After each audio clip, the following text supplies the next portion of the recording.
दोस्तों, जय मां लक्ष्मी माता की कृपा आप लोगों पर हमेशा बनी रहे। मां आपकी इस वीडियो को जो भी भक्त पूरा देखें उसकी सारी मनोकामनाएं पूरी कर देना, उसकी झोली खुशियों से भर देना। मित्रों, किस पाप के कारण महिला समय से पहले ही विधवा हो जाती है? मित्रों, भगवान विष्णु और माता लक्ष्मी क्षीर सागर में शेष नाग की शैया पर बैठे हुए थे। तब माता लक्ष्मी के मन में जिज्ञासा हुई और उन्होंने भगवान विष्णु से प्रश्न किया, हे प्रभु, किस कारण से एक महिला समय से पहले विधवा होती है? ऐसा वह कौन सा पाप है जो एक पतिव्रता नारी को भी विधवा बना डालता है? क्या महिला के विधवा होने के संकेत पहले से मिलते हैं? तथा महिला का वह कौन सा अंग है जिससे यह पता चलता है कि महिला विधवा होगी या नहीं? इस प्रकार से प्रश्न पूछने पर भगवान विष्णु कहते हैं, हे प्रिय, आज तुमने उचित प्रश्न किया है। यह सत्य है कि कुछ महिलाओं के भाग्य में जल्दी विधवा होना लिखा होता है, चाहे वह पतिव्रता ही क्यों ना हो, किंतु एक पाप के कारण महिला विधवा बनती है और महिला के शरीर का एक अंग उसके विधवा होने का संकेत भी देता है। भगवान विष्णु कहते हैं, हे देवी, तुम्हें इस परम गोपनीय सत्य को बताने से पहले मैं तुम्हें एक कथा सुनाता हूं। इस कथा में तुम्हें तुम्हारे सभी प्रश्नों के उत्तर मिल जाएंगे, इसीलिए तुम इस कथा को ध्यान से सुनना। मित्रों, भगवान विष्णु ने माता लक्ष्मी को एक अत्यंत सुंदर कथा सुनाई है। इस कथा के माध्यम से भगवान ने समस्त मानव जाति के कल्याण के लिए कई महत्वपूर्ण उपदेश दिए हैं, इसीलिए आप इस कथा को पूरा जरूर सुनें। इस कथा को आधा अधूरा सुनना पाप माना जाता है। तो चलिए शुरू करते हैं। मित्रों, एक समय की बात है, मध्य देश में एक अत्यंत धनवान सेठ रहा करता था। उसका एक पुत्र और 3 पुत्रियां थीं। उसकी तीनों पुत्रियों का विवाह अच्छे और धनवान घराने में हो गया था, किंतु सेठ की एक पुत्री को दुर्भाग्य का सामना करना पड़ा। उसकी एक पुत्री विवाह के कुछ ही वर्षों के बाद विधवा हो गई और अत्यंत दुख में जीवन बिताने लगी। उस विधवा महिला का नाम था सत्यवती। सत्यवती अत्यंत सुंदर, गुणवान और पतिव्रता नारी थी, किंतु उसके भाग्य में जो अशुभ लिखा हुआ था वही उसके साथ घटित हो गया। सत्यवती के पति ने विवाह के समय केवल सत्यवती का सुंदर रूप और उसके पिता की धन संपत्ति देखी थी, जिस कारण से उसे भी जल्दी ही शरीर का त्याग करना पड़ा। बचपन से ही सत्यवती के शरीर के अंगों पर उसके विधवा होने के लक्षण दिखाई दे रहे थे, लेकिन किसी ने उस पर ध्यान नहीं दिया था। सत्यवती के पिछले जन्म के कर्मों के कारण उसे इस जन्म में विधवा होना पड़ा था। भगवान विष्णु कहते हैं, हे देवी, अब मैं तुम्हें सत्यवती के पूर्व जन्म की कहानी सुनाता हूं, उसे तुम ध्यान से सुनो। सत्यवती का पिछले जन्म में एक ब्राह्मण के घर पर जन्म हुआ था। उसका नाम था गायत्री। वह ब्राह्मण राजा को अत्यंत प्रिय था, जिस कारण से ब्राह्मण का घर धन धान्य से भरा हुआ था। उसके पास बहुत सारी धन संपत्ति थी, जिससे ब्राह्मण बहुत ही उन्मत्त और गर्विष्ठ बन गया था। वह ब्राह्मण अपनी पुत्री गायत्री से बहुत प्रेम करता था, क्योंकि वह उसकी एकलौती पुत्री थी। गायत्री बहुत ही सुंदर थी और पिता के लाड़ प्यार से वह भी बिगड़ चुकी थी। उसके पिता उसकी हर इच्छा को पूर्ण करते थे, उसे कभी किसी चीज की कमी नहीं पड़ने दी। गायत्री ने अपने जीवन में कभी दुख नहीं देखा था और उसे अपनी सुंदरता पर भी अत्यधिक घमंड था।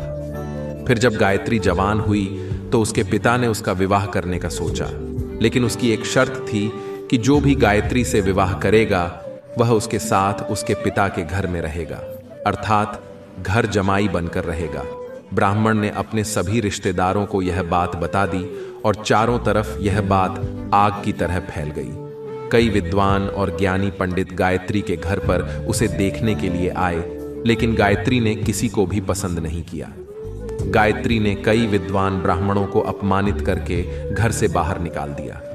फिर एक दिन एक अत्यंत सुंदर युवा ब्राह्मण भिक्षा मांगने के लिए गायत्री के घर पर आया, जिसे देखकर गायत्री उस पर मोहित हो गई और अपने पिता से कहने लगी कि वह उसी भिखारी ब्राह्मण से विवाह करेगी। यह सुनकर गायत्री के पिता ने भी स्वीकृति दे दी और उस भिक्षुक ब्राह्मण को गायत्री से विवाह करने के लिए पूछा, तो उस भिक्षुक ब्राह्मण ने भी हां कर दिया और फिर गायत्री और उस ब्राह्मण का विवाह संपन्न हुआ।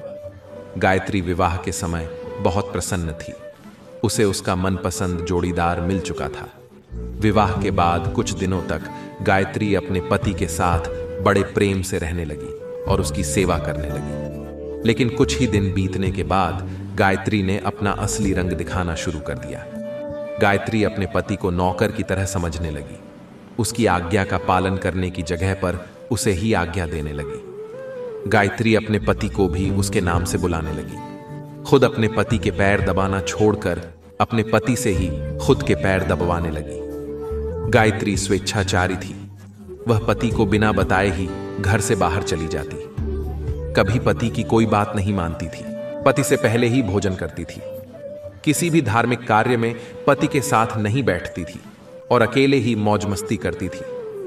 अपनी पत्नी के ऐसे व्यवहार को देखकर गायत्री का पति बहुत दुखी रहने लगा। उसने गायत्री को बहुत समझाने की कोशिश की, लेकिन वह उसकी कभी नहीं मानी। गायत्री अपनी ही मनमानी करती रहती थी। गायत्री की माता ने भी उसे समझाने का प्रयास किया कि महिला को अपने पति के साथ ऐसा व्यवहार नहीं करना चाहिए, लेकिन गायत्री अपनी माता की बात कभी नहीं मानती थी और वह जानबूझकर अपने पति को अपमानित करती रहती थी। दिन रात पति की बुराई करना, उसे अपशब्द कहना, उसे नाम लेकर बुलाना आदि प्रकार के निंदनीय कार्य वह रोज करती थी। गायत्री का पति भी उससे बहुत परेशान हो गया था। फिर एक दिन उसने बहुत विचार किया और गायत्री को छोड़कर जाने का निश्चय किया। गायत्री का पति बिना किसी को बताए ही अपने घर को छोड़कर चला गया। उसने गायत्री का त्याग कर दिया और वन में जाकर तपस्या करने लगा, क्योंकि शास्त्र यही कहते हैं कि बुद्धिमान मनुष्य को दुष्ट और स्वेच्छाचारी पत्नी का त्याग कर देना चाहिए, अन्यथा वह भी उसके पाप का भागीदार बनता है। गायत्री का पति वन में जाकर तपस्या करने लगा। गायत्री ने भी अपने पति को खोजने की कोशिश नहीं की और बड़े मौज से अपने ही घर में रहने लगी। गायत्री की माता ने उसे बहुत समझाया कि वह अपने पति से विनती करके उसे वापस घर पर लेकर आए, लेकिन गायत्री कहती, जाने दो माता, वैसे भी मेरा भिखमंगा पति किसी काम का नहीं है। उससे विवाह करके मैंने उस पर उपकार ही किया था, लेकिन वह मूर्ख मुझे ही छोड़कर चला गया है। ऐसे मूर्ख पति के साथ रहने से अच्छा है मैं अकेली ही रह लूं। मैं इतनी सुंदर हूं कि कोई भी पुरुष मुझसे विवाह कर लेगा। गायत्री की ऐसी बातें सुनकर उसकी माता भी दुखी रहने लगी। उधर गायत्री का पति ध्यान मग्न होकर तपस्या करने लगा और सांसारिक बंधनों से मुक्त होकर ईश्वर की भक्ति में लगा रहा। फिर कुछ दिनों बाद गायत्री के पिता के साथ अशुभ घटना घटी। उसे राजमहल में चोरी करते हुए सिपाही ने पकड़ लिया और राजा को इसकी खबर दी। राजा उस पर बहुत क्रोधित हुए और उसका सारा धन संपत्ति छीनकर उसे कारागृह में डाल दिया। सब कुछ छीन जाने के कारण गायत्री बहुत गरीब हो गई। उसकी माता और गायत्री अब दूसरों के घर पर काम करने के लिए जाने लगे। गायत्री के पिता तो कारागृह में बंद थे, तो उसे और उसकी माता को सारा काम करना पड़ रहा था। तब गायत्री को अकेलापन सताने लगा। घर में कोई पुरुष नहीं था, इसीलिए उनकी सहायता के लिए भी कोई नहीं था। अब गायत्री को अपने पति की याद आने लगी, लेकिन गायत्री का पति तो वन में सन्यासी बनकर बैठा था। फिर गायत्री अपने पति को ढूंढने के लिए वन में चली गई, लेकिन उसे उसका पति कहीं पर भी नहीं मिला। वह वन में हर तरफ घूमने लगी, लेकिन उसे उसका पति नहीं मिला। फिर वह एक जगह पर विश्राम करने बैठी तो अचानक उस स्थान पर एक शेर आ गया और उसने गायत्री पर हमला कर दिया और उसी क्षण गायत्री के प्राण चले गए।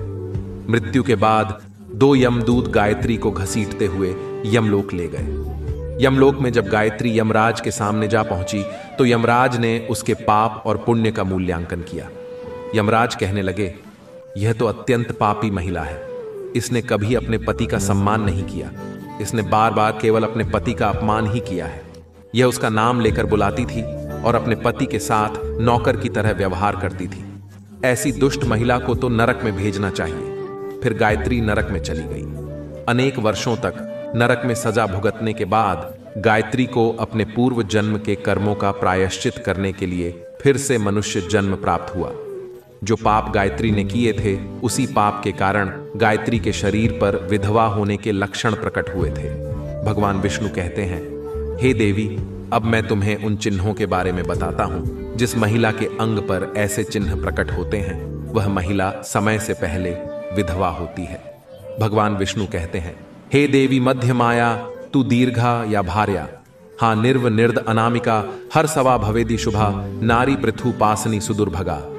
इस श्लोक में भगवान विष्णु ने विधवा स्त्री के लक्षण बताए हैं। यदि किसी महिला के पैर पसीने से रहित हो, उस पर नसें दिखाई ना देती हो, उसके पैर चिकने तथा कोमल हो, तो वह महिला सुख भोगने वाली तथा ऐश्वर्यशाली नहीं होती।